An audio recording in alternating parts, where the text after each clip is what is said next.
We have a very big story. It's an international story right now, and it has to do with LionHeart. So the Academy has disqualified Nigeria's LionHeart from the Oscar race in the Best International Feature Film category. This category has certain requirements which must be fulfilled before a film can be submitted. Some of them are: 1, the film must have been first released in the country submitting it, after which it must have been exhibited for a minimum of 7 consecutive days in a movie theater. And secondly, the film must be predominantly non-English, which means that movies with predominant English dialogue will not qualify for the award. And lastly, the film must not be transmitted electronically or otherwise before its official release in the theater. Reacting to the news, American filmmaker Ava DuVernay took to her Twitter page to criticize the Academy's decision. She said, and I quote, "You disqualified Nigeria's first ever submission for Best International Feature because it's in English. But English is the official language of Nigeria. Are you barring this country from ever competing for an Oscar in its official language?" End of quote. The director and producer of the movie, Genevieve Nnaji, has also reacted to disqualification in her response to DuVernay's tweet, and she said, the movie, the way we speak as Nigerians, this includes English, which acts as a bridge between the 500+ languages spoken in our country, thereby making us one Nigeria. It's no different to how French connects communities in former French colonies. We did not choose who colonized us. As ever, this film and many like it is proudly Nigeria, end of quote. So there's been a lot of reactions. And to clear or to speak from the Nollywood angle now, before we give our own opinion, we have Segun Arinze on the line. And he was a bit, I spoke to him before we had to come on live, and he kind of have his own opinion, so let's just hear it from him. And basically, the disqualification of Genevieve's LionHeart seems to raise questions of the effect of colonialism. Now, going by what Franklin Naylor said, he brought in colonialism into the picture and used the B word, right? And people are playing this card too, including Genevieve. What is the reaction, and how do you feel about this? For every game, there's always rules. There are rules and regulations about every game. You know, because like in football, you have your penalty, you have your offside trap, and the do's and don'ts in football. All right, so this is what I reliably gathered that happened, because everybody's furious about it. I asked the question, what happened to South Africa when they entered Tutsi and won an Oscar for the foreign language category? But you need to understand that, yeah, Genevieve was very good in terms of QC. She was good at quality control. Sound-wise, she was good. Everything was good. But one of the things where I think she fell short was in terms of the spoken language. If it's going to be a foreign language, it has to be at least 60% of Igbo or Yoruba, and the rest, the 40% could be in English. That's what did. But they fell short. They were about 20% in terms of foreign language, but about 20% Igbo. So that was a minus. So they couldn't call it foreign language film. Of course, we know that the English is our lingua franca, but if you're going to do foreign, they said foreign language. They didn't say English film. They say in foreign language. I hope you get that clear. However, people like Ava DuVernay seem not to understand this, because she is also of the opinion that English is our official language. And are you saying we are not qualified at all for this particular category? Film in English.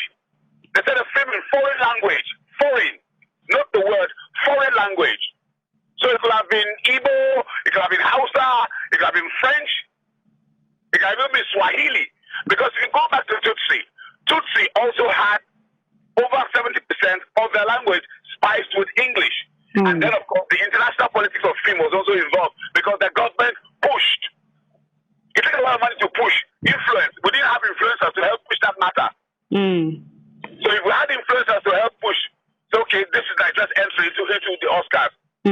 Let's push everybody, all hands on deck. Let's put whatever it takes. But unfortunately, Genevieve was just on our own. Okay, so that was Segun Arinze, and he's basically saying play by the rules.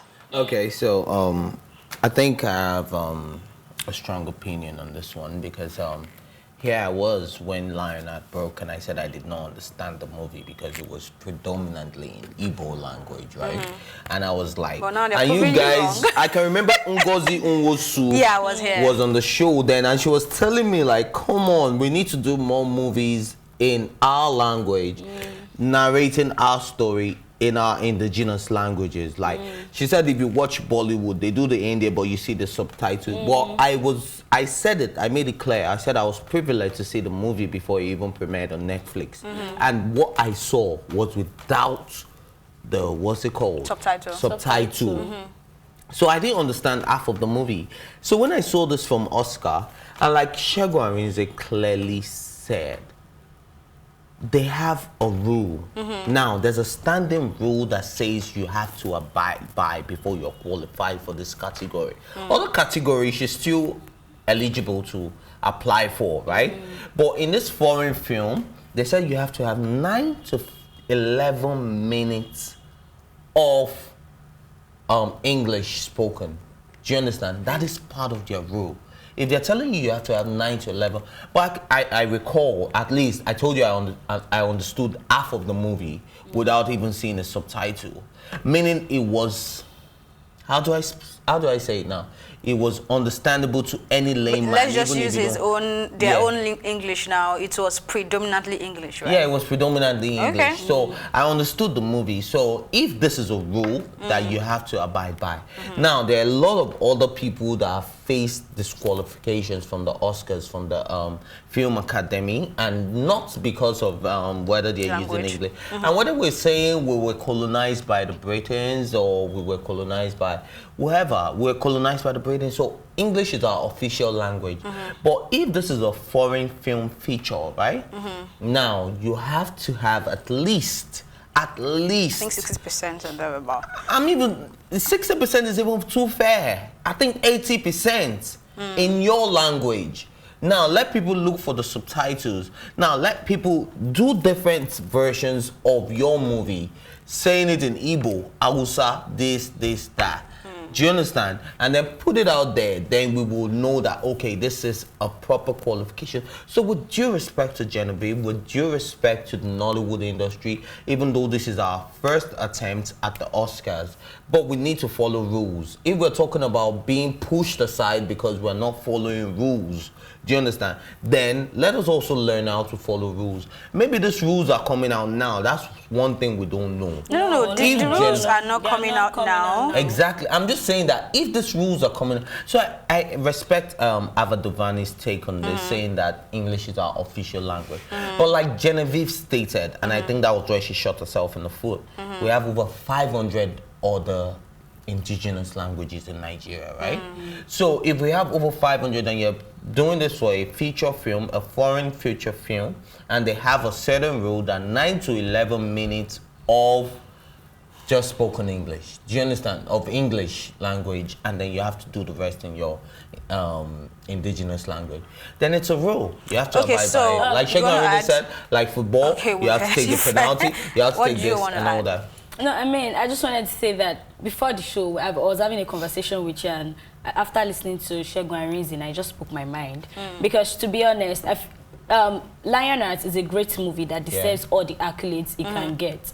But if this category has rules that are guiding it and you don't fit into that rule, I feel like we should just accept it and move on. I mean, you can vie for any other category instead of bringing the old colonialism. I feel like people just went too far and offline. I don't know if it's about going too far. Everybody has their own opinion, on this issue. But all I know is that this disqualification is also going to make Oscar look at this category and also maybe revisit what the rules are, because this year hold on, let me finish. This year that category was changed. It wasn't called Best International Foreign Film. It was called Foreign Language something. We had foreign language. They removed it because they said they wanted it to be more inclusive. So if this is also coming up, I think they would also look at it and decide if the arguments are worth looking into or if the rules should be changed. For me, I really don't think they should visit. At this level, they should even visit anything because, like,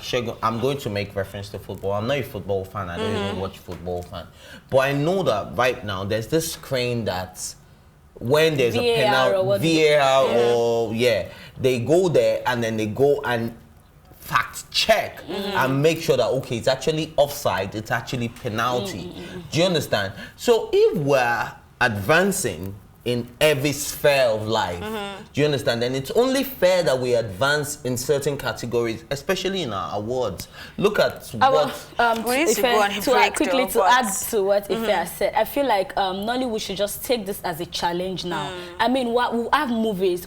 They've done a lot of movies that they've done in indigenous language, Yoruba, Igbo, or anything. All they have to do is just put more quality, put more other effort into that movie, and then we'll fit into this category. Let's not take it like they hate us. Let's take it as they are challenging us, and let's give them what they want. And next year, if our movie is on, then they don't have any other choice. I totally agree with you, but I do not agree to saying, oh, they cannot revisit it. Because for them to revisit the name and to understand that they needed to be more inclusive, then it means that everything can actually be revisited. I feel like people giving out awards knows what they want to give out. It's not up to 60% indigenous language, then it doesn't qualify. People giving out the award, they know what they want to give an award for. It's like me coming for a job interview and I don't have a certificate and I'm saying no because I speak well, good spoken English, employ me. I wish we had more time on this so I could explain, but we need to go on a quick break. And when we come back, we'll have our guest in the studio.